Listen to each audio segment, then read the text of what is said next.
When I was 15, my mom handed me a trash bag with all my clothes and said I was on my own. Stick with me while I share my story, and if it touches you, don't forget to support our channel by hitting that subscribe button, dropping a like, and sharing it with the people you care about. I'm Lila Monroe, and that day changed everything. I didn't understand why she would do that. My dad was never around, and my mom, Greta, had always been distant. Now I was out on the streets with nothing but that bag. I found a small, run-down apartment and tried to survive. School became harder, and money was always tight. I worked at a diner, washing dishes and cleaning tables, just to have enough for rent and food. That's where I met Jonas. He noticed I was struggling and offered advice, small lessons, and encouragement. He never judged me, and slowly, I started believing in myself. I studied hard, saved every dollar I could, and promised myself I would never feel powerless again. Years later, my mom tried to contact me, pretending she regretted everything. I felt hurt and angry, but I didn't answer her. Instead, I focused on myself. I graduated with honors, started a small jewelry business, and finally had a life I could be proud of. My success became my revenge. Greta struggled with money and lost respect from people she cared about, but I didn't need to gloat. Living well was enough. Now, I am independent, strong, and happy. I mentor girls who face similar betrayals. I learned that true power isn't in revenge, it's in surviving, growing, and building a life they cannot take away. Growing up, I thought my family was like any other. I believed in love and trust, even if things weren't perfect. My mom, Greta, was always quiet and seemed preoccupied, but I never thought she could hurt me the way she did. My dad had been absent for as long as I could remember, busy with his own life, never stepping in when I needed him most. That day, when she handed me a trash bag filled with my clothes, it hit me harder than anything else ever could. I couldn't understand how someone who was supposed to care about me could just throw me away like I didn't matter. I felt invisible, discarded, and completely alone. It wasn't just the act itself, it was the realization that the people I loved and trusted the most could betray me so completely. Everything I thought I knew about family, protection, and support crumbled in that moment. Memories I had cherished suddenly felt false, like illusions I had built to convince myself that I was loved. I replayed every smile, every comforting word, and wondered if it had been real or just another lie. It wasn't just anger I felt, it was heartbreak, a deep wound that made me question everything about myself. How could I have been so blind? How could I have expected them to care? I realized then that I had to rely on no one but myself. The betrayal wasn't just about losing a home or security, it was about losing faith in the people I had thought would always protect me. That pain became my turning point, the moment I knew I had to find strength inside me and start building a life where no one could ever hurt me like that again. I didn't know where to go at first. The city felt huge and cold, and I had no one to turn to. After walking the streets for hours, I found a tiny, shabby room in an old apartment building. The walls were cracked, the floor creaked, and the heater barely worked, but it was shelter. It was mine, even if it felt like a cage. School became a battle I hadn't expected. Concentrating was hard because I was always exhausted and worried about money. Every day, I had to make choices, buy groceries or save for rent, stay up to study or get some sleep. I learned how to stretch every dollar, cook simple meals, and fix small problems on my own. The world felt heavier than I ever imagined. That trash bag, the one my mom had handed me, sat in the corner of the room. Every time I looked at it, I felt her words echo in my mind. "You're on your own." The memory stung, a constant reminder of how alone I was. But slowly, that bag became more than just a symbol of pain, it reminded me why I had to fight, why giving up was not an option. I learned to survive. I found small ways to make life manageable, picking up odd jobs, walking miles instead of paying for transport, and finding quiet corners to study. Every step, no matter how small, was a victory. I realized that being on my own meant I had to be strong, resourceful, and determined. Fear was still there, but it started to turn into something else, motivation. I couldn't change what had happened, but I could decide what came next. To keep myself afloat, I started working at a small diner near my apartment. The hours were long, and the work was exhausting, scrubbing tables, washing dishes, and taking orders, but it was honest money. Most customers didn't notice me, and most coworkers kept to themselves. I felt invisible most days, just trying to survive. Then I met Jonas. He was older than everyone else at the diner, quiet but observant. One afternoon, he handed me a coffee and said, "You work hard. That matters." I froze, unsure what to say. No one had ever noticed my effort before. Over the next few weeks, he started talking to me more, offering advice about handling difficult people, budgeting my money, and organizing my time better. Jonas didn't lecture or judge. He explained things simply, showing me how to manage small problems I hadn't even realized I had. He taught me how to keep calm under pressure, how to save a little each week, and how to plan ahead without feeling overwhelmed. For the first time, I felt someone actually believed in me. Slowly, his encouragement became a lifeline. I started trying new things, experimenting with better ways to organize my day and even finding small ways to enjoy life despite the struggles. The fear that had always been with me began to fade slightly because I knew I wasn't entirely alone. Jonas never took over my life or solved my problems for me. Instead, he gave me tools and confidence to face them myself. For the first time in years, I could imagine a future where I was capable, where I mattered. His support was quiet but powerful, the first glimmer of hope in a life that had felt hopeless. After months of struggling, I realized I couldn't let my mother's cruelty define me. Every unfair word and every lonely night became a reason to push myself harder. I promised I would not let her actions hold me back. Instead, they became fuel for something bigger, a life I could control and be proud of. I focused on school more than ever. I stayed after class, asked questions, and practiced until I understood everything. Teachers started noticing my determination, and for the first time, I felt capable of achieving something meaningful. I also kept a careful budget, saving every extra dollar I earned from my shifts at the diner. I learned to plan, to prioritize, and to make small steps lead to bigger ones. Independence became my goal. I practiced cooking proper meals, handling bills, and solving everyday problems without asking for help. Every skill I learned made me feel stronger and more prepared for the life I wanted. The feeling of control over my own destiny was intoxicating compared to the helplessness I had felt at 15. At the same time, the memory of being thrown out never left me. It reminded me that I needed more than survival. I wanted justice in the sense of proving I could rise despite being abandoned. That quiet anger pushed me to aim higher, to believe I deserved more than what had been taken from me. Slowly, I built routines that made me efficient, confident, and resilient. I could feel my old fear turning into determination. The plan was simple: grow, learn, save, and become someone my mother could never ignore or undermine. Each day I stuck to it, I felt a little more untouchable, a little closer to the life I had dreamed of while being left behind. Years had passed since I was 15, and life had slowly started to feel steady. Then, one afternoon, a letter arrived from my mother. Greta wrote as if nothing had ever happened, claiming she regretted how she treated me and wanted to make amends.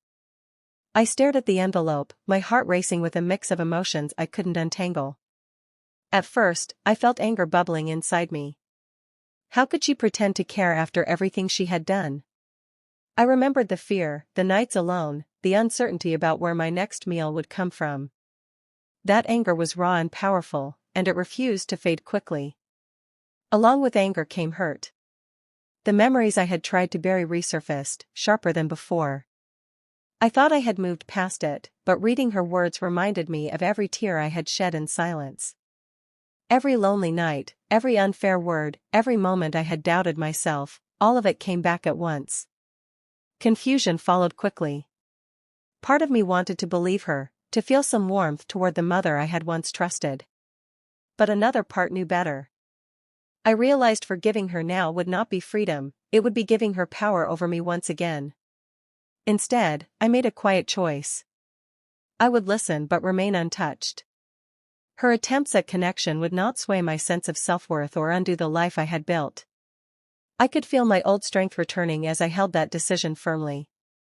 I understood then that some people cannot be trusted, and some wounds exist to remind us who we really are and how far we've come.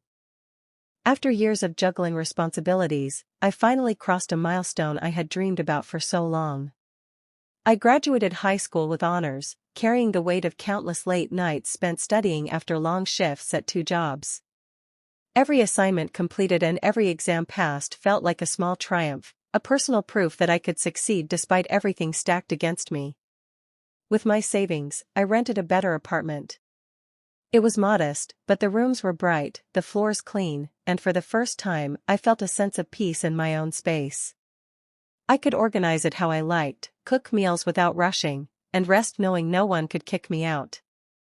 My independence was no longer fragile, it was real, and it was mine. I even bought my first car, a symbol of freedom I had never imagined owning as a teenager. Driving myself around gave me a taste of control I had lacked for so long. Every mile I traveled, I felt a quiet satisfaction, knowing I had earned it with my own effort. Each step forward, the graduation, the apartment, the car, felt like a silent message to my mother. I survived without you, I told myself each time I looked around. Her past cruelty no longer dictated my life. I had proven that I could thrive on my own, that I didn't need her approval or support to build a future. For the first time, I felt genuine pride. Not just in the things I had accomplished, but in the person I had become, strong, determined, and resilient. These small victories were more than milestones, they were the foundation of a life I had fought hard to claim. One morning, while I was organizing tables at the diner, I saw a familiar figure hesitating at the entrance. It was my mother, Greta. She looked older, worn out, and uncertain. There was a nervousness in her movements I had never seen before, a vulnerability that seemed out of place for someone who had once dismissed me so easily. She approached slowly and spoke in a quiet voice. "Lila. I know I was wrong. I made terrible mistakes. Can we talk? I need your help." Her words were careful, almost rehearsed, but I could see the strain behind them. Something in her life had changed, and now she was reaching out for the very daughter she had abandoned. I stood still, unsure how to respond. Anger surged, but it was mixed with curiosity. I wanted to understand why she had come now, after years of silence and neglect. Her eyes searched mine, pleading silently, and I realized she was no longer the untouchable person I had feared as a teenager. She was human, flawed, and clearly struggling. I chose to listen without saying anything. Each word she spoke, each apology, revealed the depth of her desperation. I noticed the tremor in her hands, the hesitation in her speech, and the fear that perhaps I wouldn't forgive her. For the first time, I saw the consequences of her own choices reflected in her own life. I didn't answer. I let her talk, observing her carefully. It wasn't about hurting her or teaching a lesson, it was about recognizing that the person who once held so much power over me now had none. I realized then that her regret, no matter how sincere, could not undo the years she had lost. I was stronger, wiser, and entirely untouchable. I realized I didn't need to confront my mother directly to make a point. Instead, I focused on quietly showing the world who I had become and who she really was. I began sharing small truths about her behavior with distant relatives and neighbors, making sure the story of her past actions reached people who had only seen her polished exterior. It wasn't about gossip or cruelty, it was about accountability. Greta had treated me with neglect and disregard, and now I wanted her choices to have consequences she could not ignore. Each mention of her selfishness or inconsistency planted seeds of doubt in the minds of those around her. People began noticing patterns of behavior, little details they had overlooked before. Meanwhile, I continued to thrive.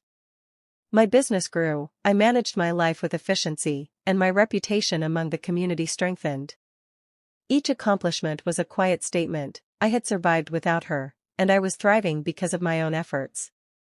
Her failures became more apparent simply because they contrasted with my progress. I watched from a distance as Greta's carefully maintained image began to crumble. Invitations dried up, offers for help disappeared, and people started questioning the woman who had once appeared untouchable. I didn't gloat or celebrate, her discomfort was merely a reflection of the choices she had made years ago. By the time she realized what was happening, it was too late. My life spoke louder than any words I could have said, and the consequences she faced were entirely of her own making. I felt no joy in her embarrassment, only a sense of justice and closure, knowing that I had claimed my own power without compromising my integrity. I decided it was time to invest in something I could call entirely my own. Using the savings I had carefully set aside, I started a small business creating custom jewelry.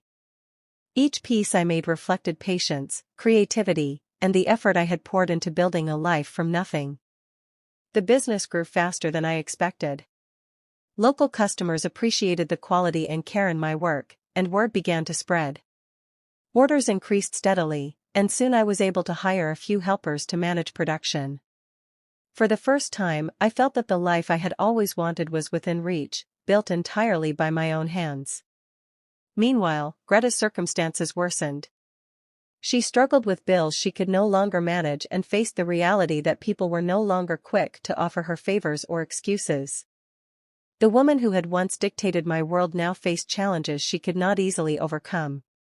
Watching her struggle was not about revenge or malice, it was the natural consequence of the choices she had made. My satisfaction came from seeing that I had created stability, respect, and independence without ever compromising my own values. I had become capable of thriving while she remained trapped by her own mistakes. Each new order, each positive review, and every day of running my business reminded me that I had risen above the hardships and betrayal. My life was proof that perseverance, determination, and self-belief could overcome any obstacle. I didn't need to lash out or humiliate her, my success spoke clearly enough, silently demonstrating that I could not only survive but flourish on my own. For the first time, I felt the full measure of empowerment, knowing I had reclaimed my life and built something she could never take away. After months of steady progress, I reconnected with Jonas, the man who had first believed in me when no one else did. Seeing him again reminded me of how much guidance and encouragement had shaped the person I had become. I also spent more time with a few friends who had supported me quietly through the hardest times, offering kindness without judgment. Being surrounded by people who genuinely cared helped me appreciate how far I had come. I thought about the young girl who had been left alone with nothing but a trash bag and fear. That girl had grown into someone confident, capable, and independent. I realized that my real strength wasn't in proving my mother wrong or causing her discomfort, it was in building a life she could never touch or control. I spent evenings reflecting on my journey, thinking about the long nights at the diner, the cramped apartment, and the countless small steps that had led to this moment. Every struggle, every challenge, every choice to keep moving forward had shaped me into someone resilient. For the first time, I felt completely at peace.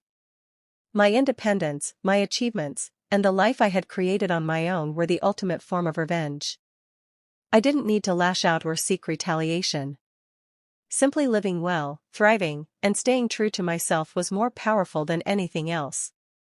Looking back, I realized that the past no longer had power over me. I had claimed my future, and nothing Greta, or anyone else, could do would change that.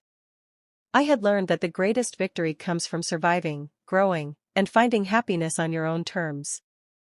Over time, I noticed that my mother's reputation was slipping. People who had once admired her began to question her decisions and reliability. Small financial mistakes, careless choices, and her history of manipulation started catching up with her.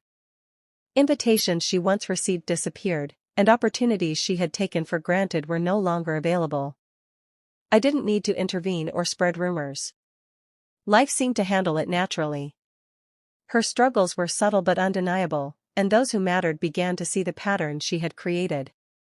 Friends and acquaintances who had supported her in the past became wary, and the respect she once commanded quietly faded. Watching from a distance, I felt a calm sense of satisfaction, not anger or malice. It wasn't about punishment, it was about observing the consequences of her actions unfold. The woman who had tried to control my life was now facing challenges of her own making. I didn't gloat or make her life harder. I simply recognized that the lessons she had refused to learn were now unavoidable. Her situation became a quiet confirmation of something I had discovered long ago: choices matter, and people who hurt others eventually face results for their behavior. I didn't need revenge to feel complete, I only needed to live intentionally and build a life rooted in honesty, effort, and self-respect. Seeing her falter reinforced my own growth. I understood that life has a way of balancing itself. Those who cause pain cannot escape the consequences forever, and those who persevere with determination can rise above the chaos others create. I carried this truth forward, letting it strengthen my resolve to continue thriving, no longer bound by fear, resentment, or her past influence. Years after being forced out of my home, I finally reached a place where life felt stable and fulfilling. I lived in a bright apartment filled with the things I loved, ran a thriving business, and no longer worried about basic survival. Every day was a reminder that I no longer depended on anyone who had abandoned me, not my mother, not my father. With my experiences guiding me, I began mentoring young women who had faced similar betrayals. I listened to their stories, offered advice, and shared strategies for independence and resilience. Helping them navigate difficult situations gave me a sense of purpose I had never known before. It was empowering to see them regain confidence and take control of their own lives. I often reflected on my journey, from the girl carrying a trash bag to the woman I had become. I understood now that the real strength wasn't in making my mother suffer or proving her wrong, it was in surviving, in building, in refusing to let her actions define my worth. Emotional resilience and the ability to grow through hardship had become my true power. Every decision I made, every risk I took, and every skill I learned contributed to the life I now cherished. The hardships that once seemed unbearable had shaped me into someone capable, independent, and self-assured. I had found freedom in self-reliance, pride in my accomplishments, and peace in knowing that my happiness wasn't tied to anyone else's approval. Looking back, I realized that the revenge I had always wanted was never about punishment. It was about becoming strong enough to thrive despite betrayal. That strength, that growth, and that independence became my ultimate triumph, a life lived fully on my own terms.